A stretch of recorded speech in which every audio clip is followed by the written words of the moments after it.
দেখো তোমার গুণধর্মে কি করেছে দেখো। তা বলে তুমি এরকম করবে? বৈশাখী, তুমি কাল বৈশাখীর মতো এই সংসারে অন্ধকার নিয়ে এসেছো। কি বললে তুমি? মা, মা, এই নাও।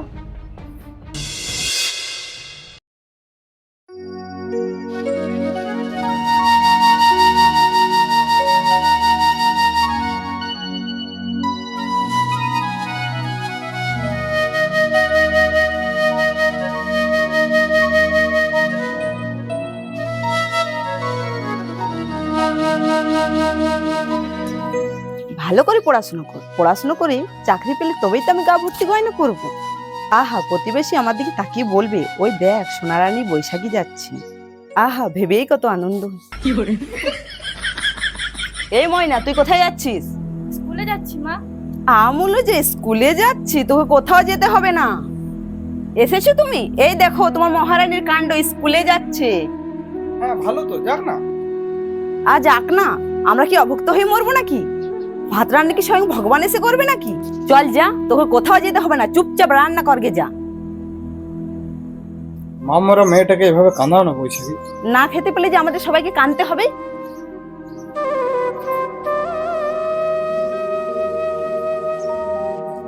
লাবণী, তোমার মেয়েকে ভালো রাখতে গিয়ে আমি তার অনেক বড় সর্বনাশ করে ফেললাম। পারলে আমাকে ক্ষমা করে দিও লাবণী, পারলে আমাকে ক্ষমা করে দিও।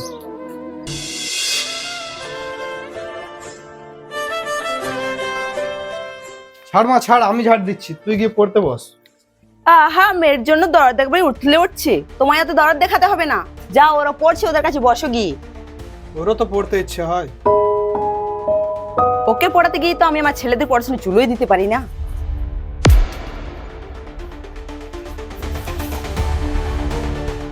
আর শোন, ঝাড় দেওয়া হয়ে গেলে বালতিতে যে শাড়িটা আছে সেটা ধুয়ে নিয়ে আস।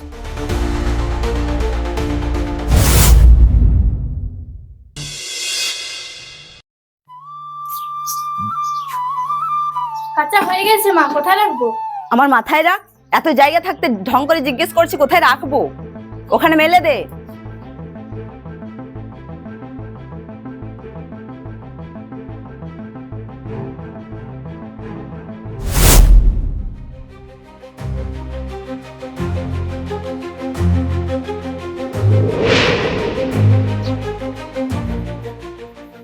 ও মা গো, এ কি সর্বনাশ করেছিস তুই?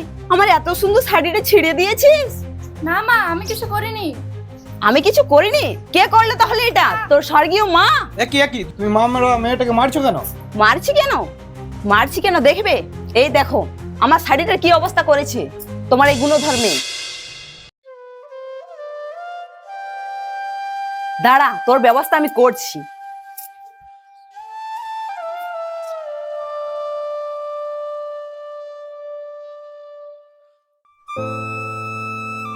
যা, এই সব ধুয়ে নিয়ে আয়। এত সব ধুতে গেলে মেয়েটা তো মরে যাবে। না বাবা, আমার কিচ্ছু হবে না।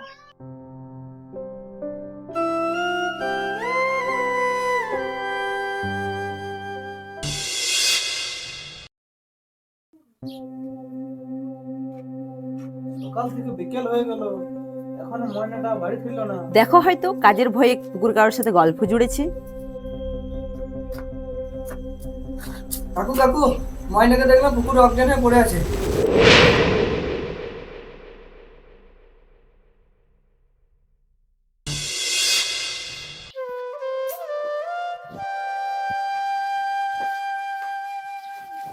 বস এখানে বস।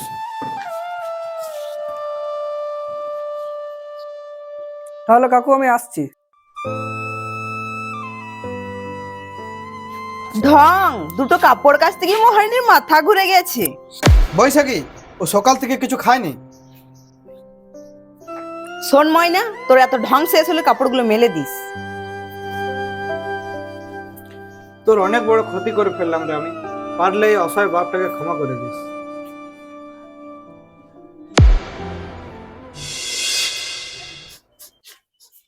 কি যেন একটা পোড়া পোড়া গন্ধ আসছে, যাই দেখি তো।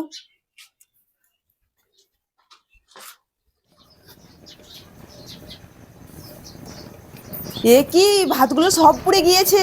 কই হতভাগী কই?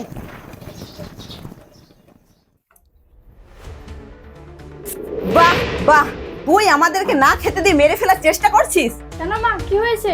নেকামু, সব জেনে শুনে নেকামু। কি করেছি? ভাতগুলো সব পুড়িয়ে ফেলেছিস। আমি ভুলে গিয়েছিলাম মা।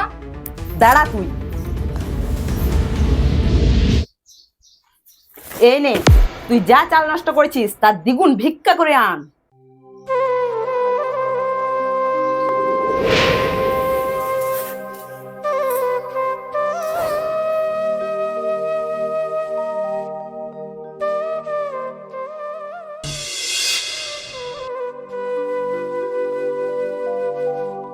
ময়না, ময়না, একটু জল দে তো।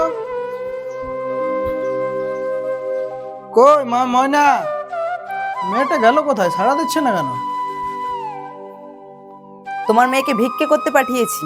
হ্যাঁ, কি বলছো কি তুমি? কি করেছে দেখবে, এসো। দেখো তোমার গুণধর্মে কি করেছে দেখো। তা বলে তুমি এরকম করবে? বৈশাখী, তুমি কাল বৈশাখীর মতো এই সংসারে অন্ধকার নিয়ে এসেছো। কি বললে তুমি? মা, মা, এই নাও। বাহ, এ তো দ্বিগুণের থেকেও বেশি চাল। এবার থেকে তো তোকে ভিক্ষে করতে পাঠালেই হয়। ছি, আর কত নিচে নামবে বৈশাখী?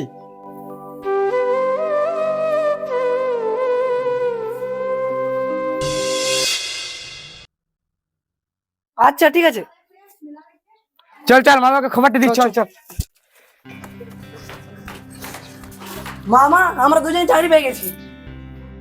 আর ওরা ফোন করে বললো আমাদের মাসে 30,000 টাকা বেতন, কিন্তু তার আগে তাদেরকে 1 লক্ষ টাকা দিতে হবে।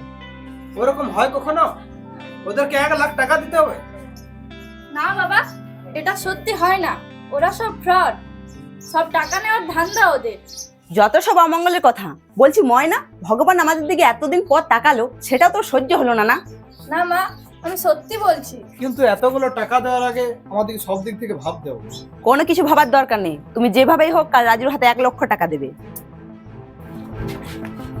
কি রে বউ, ভালো তো? হ্যাঁ ভালো, তুমি? ওই চলে যাচ্ছে। তা কি মনে করে? ময়নাকে নিতে এসেছি, ওইখানে পড়াশোনা করবে। যা মা যা, তুই ওখানে গেলে ভালো করে পড়াশোনা করতে পারবি। কিন্তু বাবা, কোনো কিন্তু না, তোকে আর আমাদের দরকার নেই। তোর জায়গায় আমরা এবার একটা কাজের লোক রেখে দেবো। বৈশাখী, যাবার সময় অন্তত মেয়েটার কথা শোনাও না। দাঁড়া মা দাঁড়া, আমি তোর ব্যাগ গুছিয়ে দিচ্ছি।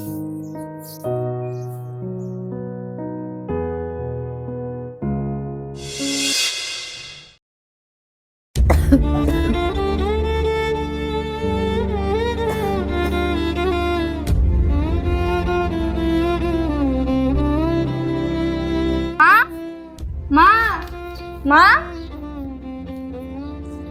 মা তুই এসছিস? একে মা, শরীর খারাপ তোমার? কি হয়েছে? বাবা, আমি একটা বড় চাকরি পেয়েছি, তাই মাসের প্রথম স্যালারিটা তোমাদের দিতে এসেছি। ময়না মা, তুই ঠিকই বলেছিলি, ওরা সব ফ্রড, আর তার সাথে আমার ছেলেরাও। সবকিছু শেষ হয়ে গেছে, তাই আমাদের ছেড়ে ওরা চলে গেছে।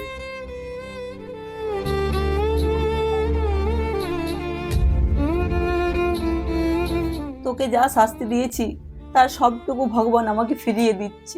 তুই পারলে আমায় ক্ষমা করে দিস মা।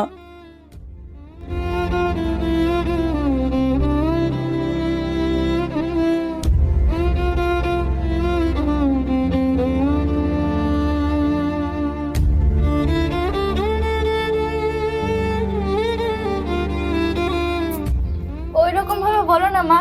মা মরে যাওয়ার পর আমি তোমাকে নিজের মায়ের মতো করে দেখেছি। চলো মা, তোমরা আজ থেকে আমার কাছেই থাকবে, তোমাদেরকে আর কষ্ট সহ্য করতে হবে না।